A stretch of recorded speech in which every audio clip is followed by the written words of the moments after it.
Ciao a tutti e ben ritrovati sul nostro canale YouTube per la consueta rubrica Discover Messina Sicily ricorda. Questa settimana vi portiamo nella Sicilia occidentale a Cefalù e Petralia Soprana, destinazioni che abbiamo visitato durante una esperienza in Sicilia il 19 e 20 ottobre del 2019.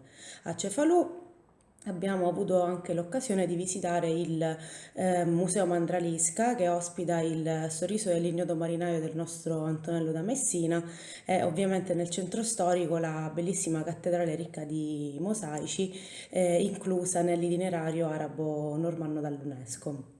A Petralia Soprana invece, oltre ad aver visitato il centro storico con la bellissima chiesa madre dei Santi Pietro e Paolo, caratterizzata da un bellissimo porticato che ospita anche all'interno il crocifisso di Frate Umile da Petralia, il primo della sua carriera, abbiamo anche animato il borgo con stornellate e serenate dal balcone.